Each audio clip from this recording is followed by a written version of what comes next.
मैं हूं सौम्या और आप देख रहे हैं डीएनए। हमारे चैनल के इस प्रोग्राम हमारा समाज में हम आपका स्वागत करते हैं।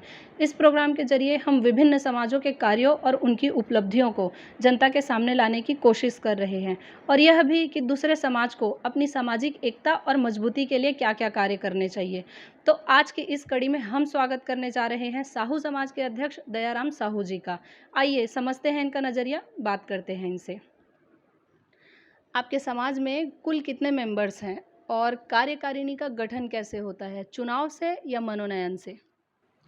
अभी धमतरी विधानसभा में अगर देखा जाए तो 65,000 की आबादी है और छत्तीसगढ़ में अगर देखा जाए तो हमारी संख्या 59 लाख की है और ओबीसी का 52% में हमारा 22% का हमारा साहू समाज की आबादी है। और अध्यक्ष पद को आप क्या मानते हैं, चुनौती मानते हैं या अवसर मानते हैं? क्योंकि आपका समाज बहुत बड़ा है, तो सबको एकजुट रखने में किन-किन दिक्कतों का सामना करना पड़ता है? साहू समाज का पद चुनौती के साथ साथ मैं अवसर भी मानना चाहूँ, क्योंकि हम लोग सेवा के लिए बने हुए हैं, लोगों की सेवा करने हमारी भावना है। तो चुनौतियाँ तो बहुत सारी हैं, बहुत सारी कुरीतियाँ हैं, उसको हम कैसे उन्मूलन कर सकें और आधुनिक समाज में हम किस तरह से हम हमारे समाज को आगे बढ़ाएं, ये हमारी ये चुनौतियाँ हैं।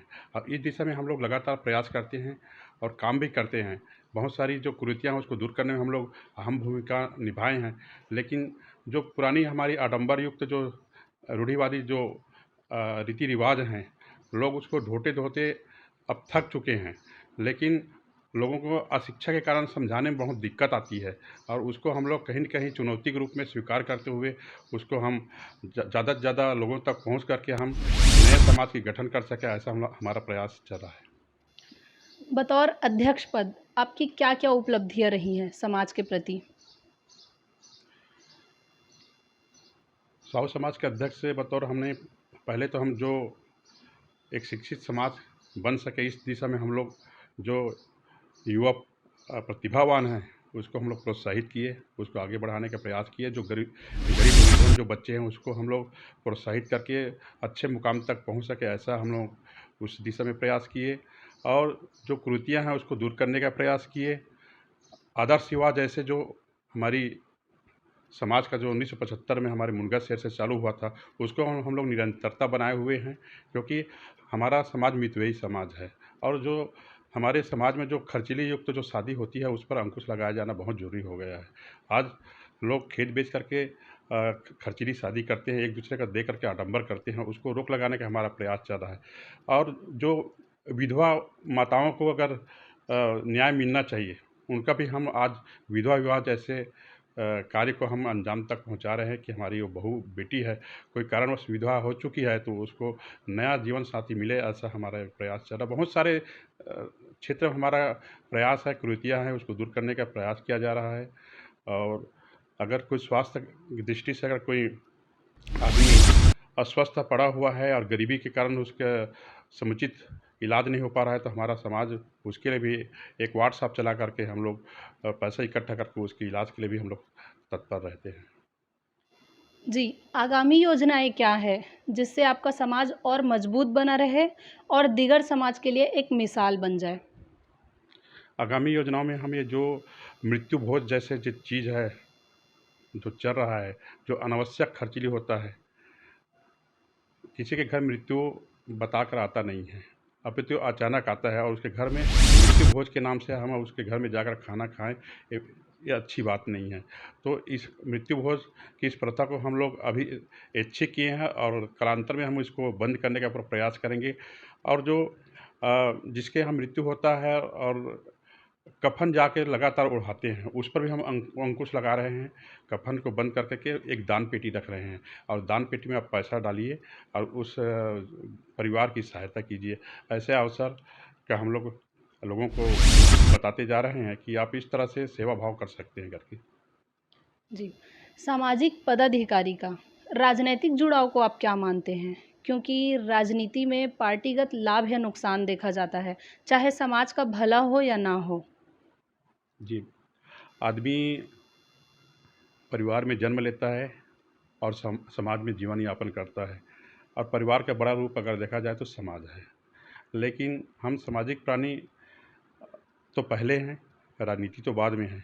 लेकिन आज का जो परिवेश में राजनीति के बगैर समाज का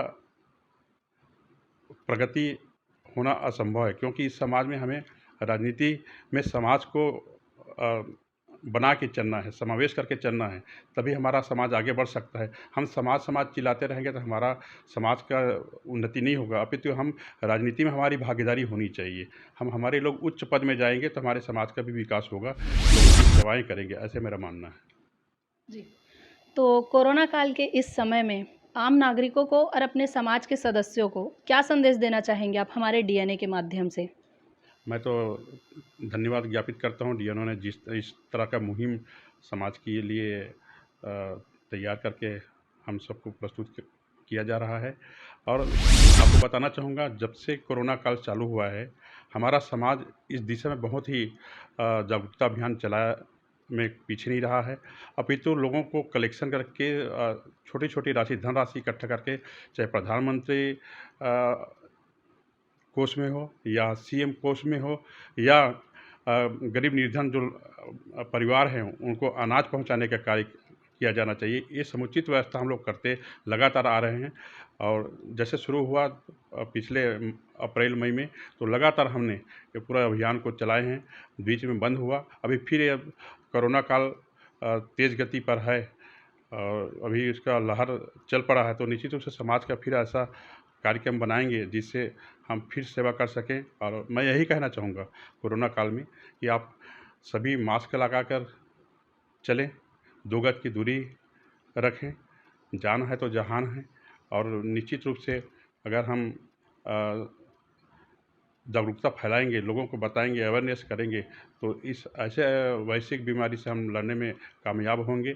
हाथ को लगातार सैनिटाइज करना चाहिए और घर में रहना ही अभी आज के परिस्थिति में एक बहुत बड़ी समझदारी हो गया, ऐसा मैं मानता हूँ। डीएनए न्यूज़ के लिए मेरी हार्दिक शुभकामनाएं हैं, जो इस तरह से विश्लेषण करके सामाजिक गतिविधियों को आगे बढ़ाने का कार्य करिए और अन्य आयामों पर भी बहुत अच्छा डीएनए कार्य करेगी, ऐसा मैं मानते हुए मैं शुभकामनाएं प्रेषित करता हूं। उज्जवल भविष्य की कामना करता हूं डीएनए की, कि आप निरंतर जन भावनाओं का सम्मान करते हुए, लोगों को जागरूकता फैलाते हुए आप अपने चैनल के माध्यम से क्षेत्र के विकास में सहभागी बनेंगे। जी।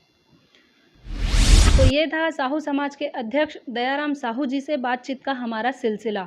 इन्होंने बहुत ही आत्मिक माहौल में हमसे बात की और अपनी सामाजिक कार्यों और उपलब्धियों का ब्यौरा हमारे सामने रखा।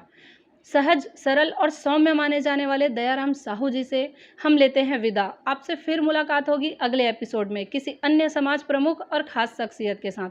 मैं सौम्या, मेरे सहभागी राज गायकवाड़, हमें दीजिए इजाज़त। आप बने रहिए हमारे साथ डीएनए न्यूज़ पर। जय हिंद, जय छत्तीसगढ़, जय धमतरी।